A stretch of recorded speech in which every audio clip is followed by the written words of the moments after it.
अब निचोड़ सुनिए। बात ये हुई, तिवारी सर ने फिर कहा जो पीसी में बोला था कि भाई कोर्ट में जाना पड़ेगा, कोर्ट में लड़ना पड़ेगा, लेकिन अब की बार इसको डिफाइन किया, पूरा मतलब बताया, व्याख्या करी। उन्होंने कहा जब तक आप नहीं करोगे, हरियाणा में बनी थी वो चैलेंज हो चुकी है, यहाँ भी ऐसा ही होनेगा कोर्ट में। फिर हमने कहा था सर जैसे किरण वालिया मैम आई, हमें नहीं पता वो समर्थन में आई या राजनीति करने, लेकिन हमें तो समर्थन में लगे। उन्होंने एक वकील दिया, हमें बोला कि मैं आपको अच्छे से अच्छा वकील प्रोवाइड करवा दूंगी, तो आपकी तरफ से सर क्या? उन्होंने कहा हम पूरा वकीलों का पैनल प्रोवाइड करवाएंगे आप लोगों को। ठीक है, बहुत अच्छी बात है। उन्होंने कहा कब चाहते हो मीटिंग वकीलों के पैनल के लिए? हमने कहा सर कल की बजाय आज और आज की बजाय आप कल ही कर दो। सही बात है, लेट होने से कुछ फायदा नहीं। उन्होंने कहा ठीक है, आप अपने साथियों से बात करके, डेलीगेशन से बात करके ना, जो जो आपके मेन है उनसे बात करके समय निश्चित कर लीजिए। कल आपके वकीलों के पैनल से बात करवाएंगे, जो आपके तथ्यों को बड़ी मजबूती के साथ हाई कोर्ट और सुप्रीम कोर्ट तक रखेंगे और आपको जिता के लाएंगे। ये उन्होंने वादा किया। उन्होंने ये भी हमने उनसे बोला है कि जो आप जिस 31 अगस्त वाली मैं बात बता रहा हूँ,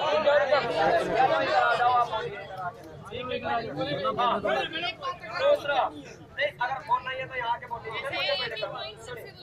दूसरा हमने, उन्होंने कहा हमें भी पता था पॉलिसी का प्रोसेस लंबा है। हमने कहा सर इतने हरियाणा का एक जजमेंट आया था या फिर सर्कुलर आया था कि जब तक ये मामला फिनिश नहीं हो जाता तब तक जो बंदा जिस पोस्ट पे काम कर रहा वो वैसा ही लगा रहेगा। सर ऐसा एलजी साहब से कहकर डिपार्टमेंट से सर्कुलर निकलवा दीजिए हमारे पक्ष में। उन्होंने हमारे सामने ही बात की थी, जो उनके साइड में खड़े थे मनोज तिवारी जी को भी बताई, और उन्होंने ये भी पूछा था ऐसा आप क्यों चाहते हो? हमने कहा सर मान के चलो तब तक हम हट गए, सुप्रीम कोर्ट में भी लड़ लेंगे, फायदा क्या फिर उस जजमेंट का जो हमारे पक्ष में आएगा। इसलिए हम चाहते हैं जो भी बंदे हमारे लग रहे हैं उसी पोस्ट पे काम करते रहे। 31 अगस्त तक कम से कम निकलवा दीजिए, उससे क्या है हमें हमारी लड़ाई आगे लड़ने का टाइम मिल जाएगा। इतने हम तरीके भी सोच लेंगे, आप लोगों के पैनल के हिसाब से लड़ाइयाँ भी चलती रहेंगी और ऊपर वाले ने मेहरबानी रखी तो जीत भी लेंगे। तो उन्होंने दो चीजें बिल्कुल श्योर कर दी हैं। एक तो 99% आप लोगों का सर्कुलर बहुत जल्द आने वाला है कि भाई 31 अगस्त तक आपको बिल्कुल भी नहीं हटाया जाएगा। ठीक, अच्छी बात है। और दूसरी बात और आप लोगों के लिए देखो, सड़कों के साथ साथ चारों तरफ से लड़ाई लड़नी चाहिए। सड़कों के साथ साथ, सड़कों पे तो हम लड़ ही रहे, आगे भी लड़ेंगे।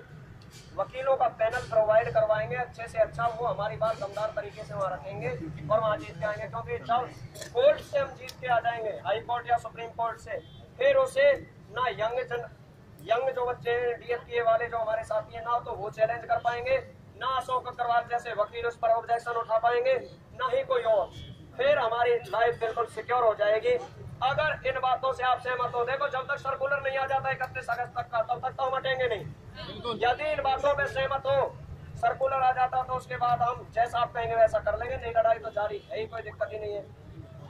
कोई बात नहीं है, 31 अगस्त तक कोई व्यक्ति, कोई गेस्ट टीचर नहीं हटाया जाएगा। जो जिस पोस्ट पे काम कर रहा है एज इट इज करता रहेगा।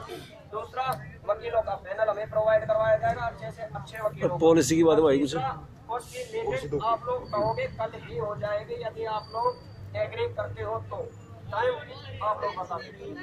6 महीने बाद दोबारा बैठना पड़ेगा। फिर एक चीज और रुक जाओ, अब ये जो कह रहे सर्कुलर